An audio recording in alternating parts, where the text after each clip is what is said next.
Ayer Trump firmó de manera virtual en Evian, en París, donde Macron servía de anfitrión al grupo del G7, que son los países desarrollados que conforman ese grupo.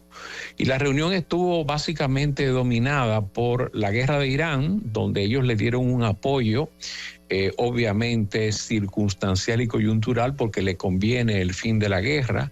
El grupo de los 7 nunca entendió la guerra ni estuvo de acuerdo, pero había un ambiente más distendido.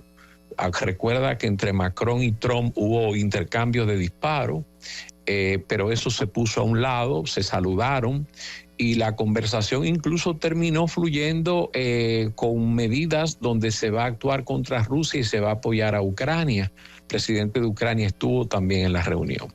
Pero cuando tú ves los puntos del acuerdo, eran 14 puntos. Te das cuenta que lo más importante, en teoría, según se decía, porque siempre hay cosas que no sabemos, era el uranio ya refinado, puro, que es el que se usa para armas atómicas, la continuación de ese proceso, la fiscalización de que eso no continúe y cómo se va a diluir ese material, y eso lo dejaron para los próximos 60 días. Y los puntos básicos han sido que hay cese de hostilidades, incluyendo en el Líbano. Ese es un punto complicado porque Israel no está dispuesto a eso. Y por el otro lado, que se abre el estrecho de Hormuz, pero hay una parte que cuando lees el memorándum dice que Irán, conjuntamente con los países del Golfo, determinarán las condiciones en que se administre el estrecho.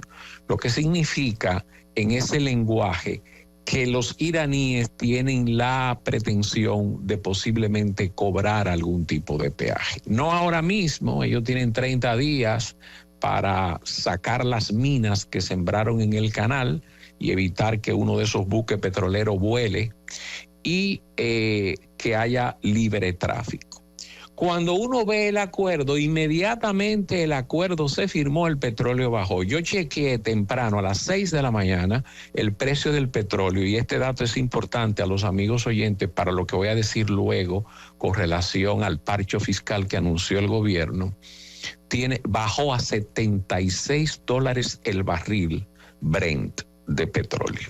Y eso fue con el simple anuncio, para que tú veas qué tanto de expectativa y aprensión tiene la economía, cómo en la economía es más importante la percepción a veces que la realidad.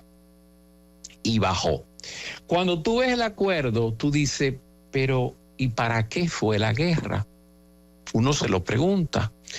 En Estados Unidos, los demócratas dicen que la guerra fue un fracaso total. La administración Trump trata de reivindicarla, diciendo que no podía permitir que hubiese armas atómicas en manos de los iraníes. Otros le recuerdan que el año pasado él hizo un bombardeo y había dicho que había sido destruida la infraestructura. Entonces, las informaciones no se compadecen una con la otra, porque o no lo destruiste todo, y eso era falso, y entonces ahora tenemos la nueva situación. El problema es que al final del día, la gran lección significa que en el mundo de hoy no basta con tener superioridad armamentística, tener mayor fuerza, no necesariamente tú ganas así.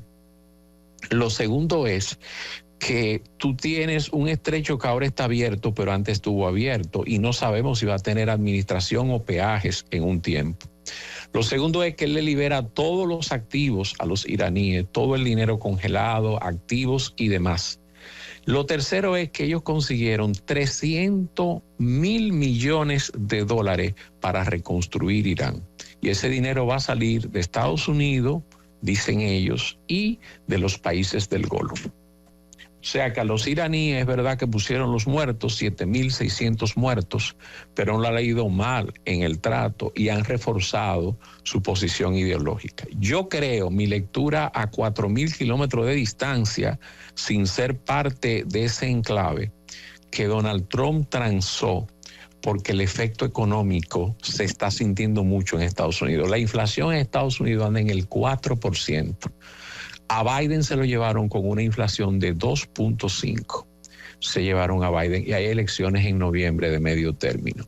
Las encuestas de las últimas semanas, todas, Trump puntúa muy mal en todo lo que tiene que ver con economía, política exterior. Los servicios públicos están deteriorados porque este gobierno cortó todas las ayudas, eliminó numerosas agencias y hay un ambiente muy complicado. En Estados Unidos se vive en este momento un ambiente muy polarizado, de mucha división. Es un ambiente de guerra civil. Los liberales, los demócratas, que son los antiesclavistas, y los conservadores del otro lado. Es como si tú tuvieras en 1860. Entonces, de repente la guerra termina. Es posible que puedan haber retrocesos. Yo no creo que es un pacto sellado ya con sangre. Me parece que es una suspensión de hostilidades, que en cualquier momento con este mismo gobierno o con cualquier otro gobierno pueden reanudarse las actividades. Por el perfil de los iraníes y por lo frágil del acuerdo. Se ve un acuerdo en que no pudieron lograr más. Y lo firmaron porque el daño a lo interno de la política norteamericana en las elecciones de medio término iba a ser muy fuerte. Entonces yo digo, el gobierno dominicano, en medio de esta situación, ha estado hablando continuamente de medidas contra la crisis. Y la bandera enarbolada ha sido básicamente la guerra de Irán. Pero sucede que la guerra de Irán ya terminó y el Congreso ya andaba ayer a todo vapor, listo para aprobar las medidas. Siempre de una forma automática, sin ponderación, sin análisis. Y yo digo, caramba, pero qué raudo y veloces son para algunas cosas y qué lentos son para otras. Y andaban con la crisis y la no crisis. Tú recuerdas que yo dije aquí hace algunas semanas, yo dije, no es verdad que el gobierno subsidia la gasolina, eso es absolutamente falso. Y en un artículo del lunes de Juan Ariel Jiménez, bien pensado, bien escrito y bien mesurado, él se refiere a la reforma y da algunos datos importantes que yo lo voy a reproducir porque creo que ayudan a crearle conciencia a la población. Mira, Carmen, un galón de gasolina premium, el gobierno recibe, cuando tú lo pones en tu tanque de gasolina, 102 pesos en el galón premium. En el galón de gasolina regular, el gobierno recibe automáticamente 91 pesos de impuesto. Con los estimados que ellos hicieron de la guerra de Irán, el estimado decía que en vez de 102 pesos en la premium que ellos se ganaban, se van a quedar solamente con 79. Y en vez de 91 pesos en la regular, se quedan con 57 pesos el galón. ¿Qué significa eso? Que tú dejas de recibir ingresos, no que tú me subsidias. Subsidiar un producto significa que yo te compro una televisión que vale $800 y voy a una tienda y la compro y te digo, mira, Carmen, te la voy a dar en $400. El gobierno te subsidia en 400. No, el gobierno no nos subsidia un centavo. Nosotros estamos pagando el costo del galón de gasolina más los impuestos del gobierno. ¿Que han bajado los ingresos por el impuesto? Sí, bajaron de 101 a 79, pero usted no me está subsidiando el producto. Primera falacia. Segunda falacia, estamos en crisis.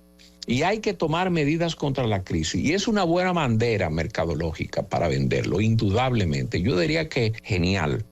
Y han tenido un poquito de mala suerte porque se han metido bajo la sombrilla de la guerra.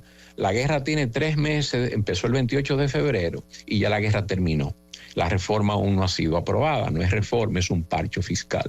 Pero ellos se meten en esa bandera y te dicen medidas contra la crisis. Cuando ellos dijeron que se iban a ahorrar en viáticos 40,000 millones, yo decía en viáticos y en publicidad, yo te decía, Carmen, le tomó 6 años descubrir eso. Y yo decía, ¿y quién fiscaliza eso?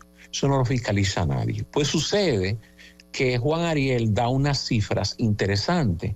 Yo a veces me meto en el presupuesto y veo en internet partidas.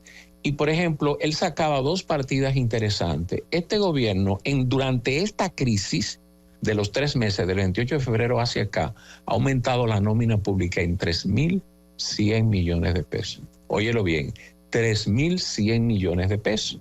O sea que en medio de lo que tú dices, una crisis, tú aumenta el gasto corriente con una nómina pública que tú le incrementes en 3.100 millones de pesos.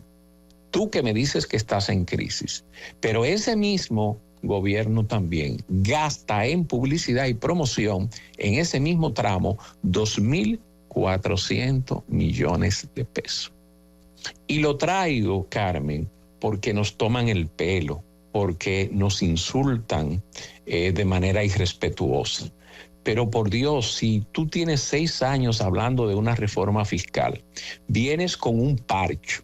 Y digo que es un parcho porque una reforma, para que sea una reforma fiscal, le falta calado, le falta trascendencia de lo que debe ser una modificación de régimen impositivo para que tú la puedas calificar como una reforma fiscal. Entonces, hacen un parcho para conseguir de 40 a 50 mil millones de pesos. Pero 40 a 50 mil millones de pesos con el gasto corriente desbordado y la publicidad volando y los viáticos, ni me tomé la molestia de buscar esa cifra que la tenía de la semana pasada, porque es lo mismo, el dispendio. Entonces tú tienes un gobierno que invierte poco, gasta mucho y mal, te erige un parcho fiscal y te dice medida contra la crisis. Cuando tú tomas la crisis, cuando tú tomas las medidas, los únicos que salieron bien de ahí son las MIPYMES. Después, todo lo otro, las empresas grandes van a pagar más, las personas que ganan más de 400,000 pesos van a pagar más, y tú verás que en el caso de las empresas, todo eso se va a traducir en incremento en los productos o servicios que vendan, porque las empresas siempre lo que hacen es que transfieren el costo. Síguenos en las redes sociales y suscríbete a nuestro canal de YouTube. Recuerda que el Matutino Alternativo no es otro más, es diferente.